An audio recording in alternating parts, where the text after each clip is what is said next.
السلام عليكم ورحمة الله وبركاته، أهلا وسهلا فيكم حبايبنا، فيديو جديد وأكل جديد. معاكم أخوكم ناصر من قناة ليالي الشام. طبعا أول شيء قبل ما أبلش فيديو بتمنى منكم تسامحوني لأنه شوي صوتي تعبان، مرضان مقرب. الله يعافينا ويعافيكم ويعافي مرضى المسلمين جميعا. بسم الله. طبعا اليوم راح نساوي بإذن الله الكبدة أو سودة الدجاج. أنا بفضل أساوي سودة الدجاج معها الحصلية أو القلوبات او الثلاثه سوا، كبدي والحصليات والقلوبات. انا اليوم راح اساوي بس الكبده والحصليه.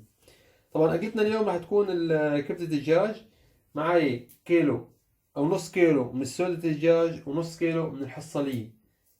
سودة الدجاج مقطعة لمكعبات بهالشكل هذا، مربعات راس العصفور، مغسولة ومنظفة. ومعاي هون الحصلية هاي اللي بتفرم الاكل بمعدة الدجاجة، اللي ما بيعرف شو اسمها او بسموها مناطق ثانية ما بعرف شو بسموها. هاي لازم تكون اصغر لحتى لان هي قاسية وما بتستوي، بتطول تستوي، فبنقطعها بشكل صغير بهالشكل هذا. معي نص كيلو وبنص كيلو سودي. هدول كيلو بكفوا تقريبا من 3 ل 4 اشخاص. بيحتاجوا لثلاث بصلات كبار حجم متوسط مفرومات بشكل ناعم، ثلاث بصلات. وبنحتاج لمعلقة كمون ونص معلقة فلفل حمراء ورشة فلفل أسود أو معلقة صغيرة فلفل أسود ومعلقة من الملح الطعام. طبعا من زيت الزيتون أو السمنة لحتى نحمس فيه السودي لحتى نطبخها أو نحمسها. طبعا أول شيء بتتقطع تنفرم بهالشكل هذا. ثاني شيء تنغسل بشكل كتير منيح لأنه السودي بيكون موجود بقلبها عروق دم او بقايا من الدم. تنغسل بشكل كتير منيح مي سخنه لحتى تطلع الدم منها. ثاني شغله بنفور عليها. هلا في ناس ما بفور عليها، في ناس تحاول يعني مباشره تحمسها، تغسلها مزبوط تحمسها. انا راح فور لكم عليها او اغلي لكم اياها شوي لحتى نشوف الطريقه ونشوف الطعمه كيف راح تطلع. اتمنى تجربوا الطريقه وتدعوا لي ان شاء الله. هلا اول شيء اذا ما كنتم مشتركين معي بالقناه اتمنى منكم تشتركوا معي بالقناه وتضغطوا على زر الاعجاب لحتى يوصلكم كل جديد، وتضغطوا على زر الجرس لحتى يوصلكم كل فيديو بنزله. اكتبوا بالتعليقات شو بتسموا لي هاي عندكم بالمناطق اللي انتم فيها. هاي انا بسميها حصليه طبعا بحمص.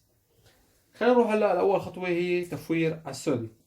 طبعا رح فور على السودي او اغلي على السودي واغلي على الحصليه.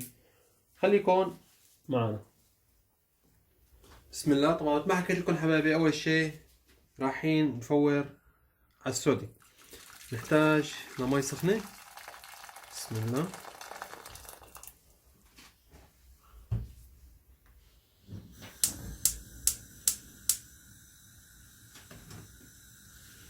نسقط السوديات.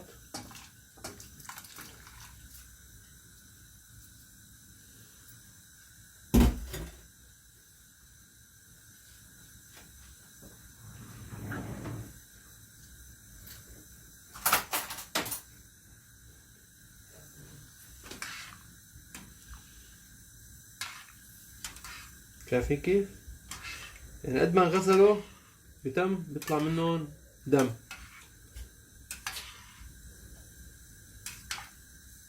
حتى طعمته بتختلف، الزفرة والزنخة بتروح منهم نهائيا. هاي معي جوجو كمان عم تتابع من خلف الكواليس. مظبوط جوجو؟ بنتركها لحتى تغلي معنا ونشوفكم ان شاء الله. طبعا مثل ما شايفين حبايبي قربت تغلي معنا، صار كافي معنا بهالشكل هذا. هلا بنصفيها وبنرجع بنغسلها مرة تانية وبتصير جاهزة معنا للحمس. بسم الله.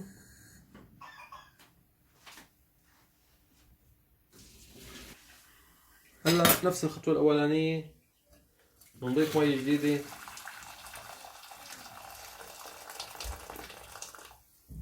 ونضيف الحصلية حتى نفور عليها.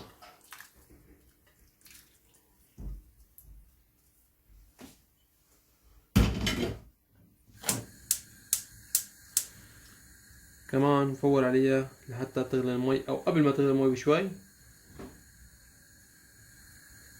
بنكب المي وبنغسلها دور تاني وبتصير جاهزة معنا للحمص.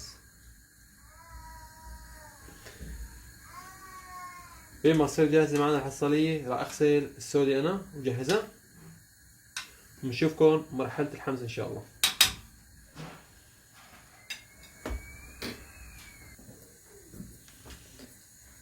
هلا محتاج معلقتين من السمنة، راح استخدم السمنة انا بدال زيت الزيتون. طبعا بعد ما غسلت الحصالية وغسلت السودي تفرجوا كيف طلع منظرها بشهي. انا بنصح لاي شخص ما بيفور عليها، بنصحه انه يفور عليها. يعني اذا كمشتوا قطعة قلوبات او قطعة سودي ضغطتوا عليها بعد الغسيل فبتلاحظوا انه ظهور شوية دم، هاي قد ما ضغطتوا عليها مستحيل يطلع منها ولا نقطة دم ولا شيء نهائيا. وبنصحكم انه تفوروا عليها. هلا نصبر على السمنة لحتى تذوب.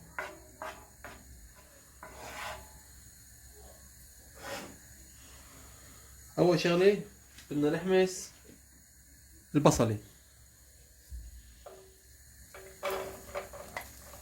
او 3 حبات بصل. اللي ما بيحب البصل معاها كثير فيني يقلل كمية البصل، هذا بيرجع حسب الرغبة. انا بحب معاها البصل كثير فكترت كمية البصل.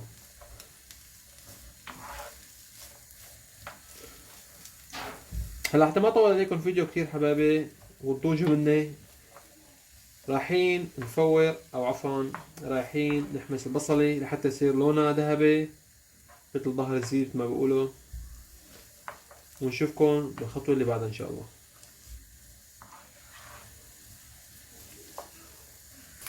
ما شايفين حبايبي احمروا معنا هيك مناسب كثير، البصلات كثير مناسبين. حتى اللحاهم لما يحترقوا لازم نحمص حصالية. اول شيء بنضيف الحصالية نحمسها قبل السودي لانه الحصالية بتطول تستوي، ما خبرتكم بتطول تاكل وقت.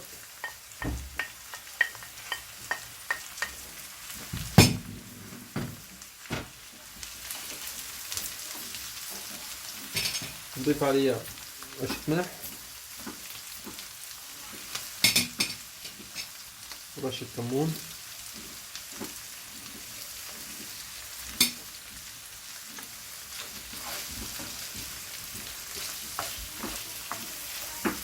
تقريبا تصير يعني حمسة مثل حمس اللحمي، يعني ما كثير بدها خبرة وبدها معلمين، بس انا بحب فرجيكم تفاصيل، فرجيكم العيارات اللي بحطها لحتى تطلع معكم اكل ظريفة وناجحة وتدعوا لي عليها.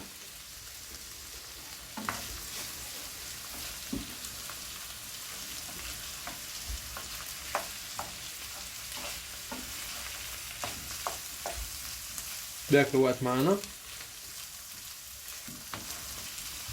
بنتابع من الحرق لحتى ما يحترقوا البصلات معنا.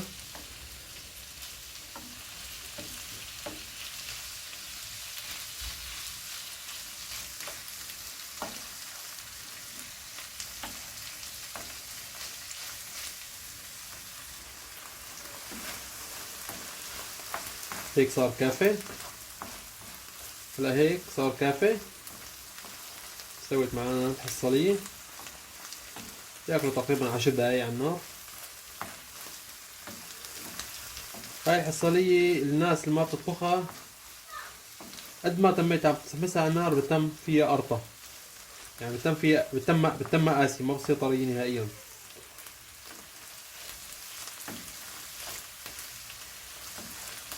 في ناس بتعمل بس السودي او الكبدة لحالها، ما انهم مجربين الحصالية، بنصحكم تجربوها معاها تعطي طعم كتير طيبة.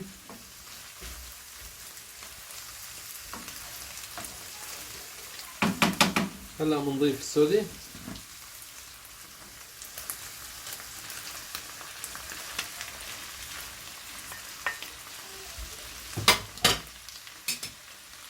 باقي البهارات.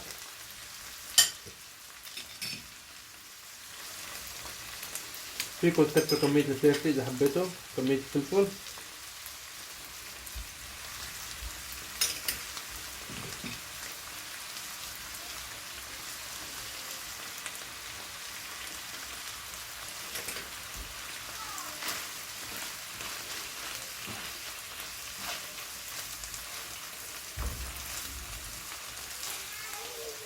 قلبها تقليب، ما بتاخد شي على النار، فترة قصيرة وتصير جاهزة.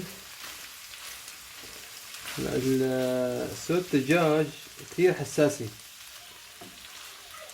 يعني ما فينا نضغط عليها بالتحريك كثير وانها تفرط معنا، اذا فرطت ما راح تطلع طيبة. نحاول نحركها بحنان.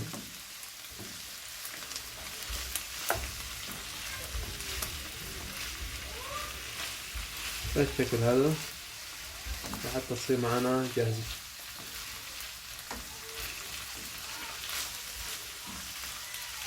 هذا بالنسبة للمقبلات بتقدم مع السودي، بتقدم معها بطاطا مقلية بتطلع طيبة كثير معها، بتقدم معها الحمص، بتقدم معها التبولة، التبولة رائعة جدا وكثير طيبة، لبن عيران، فلفل كبيس.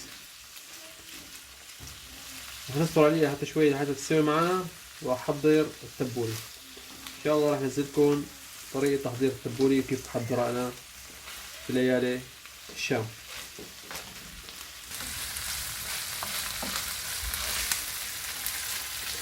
هيك صارت معنا صوت الدجاج مع الحصالية جاهزة. صارت معنا بالشكل هذا. هلا صارت جاهزة للتقديم. هلا صارت جاهزة للتقديم. بسم الله.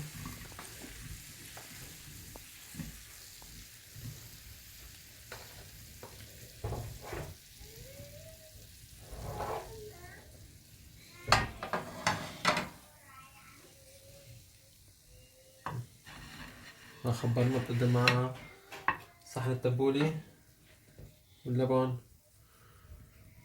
نضاف النعناع، كثير طيب النعناع معها.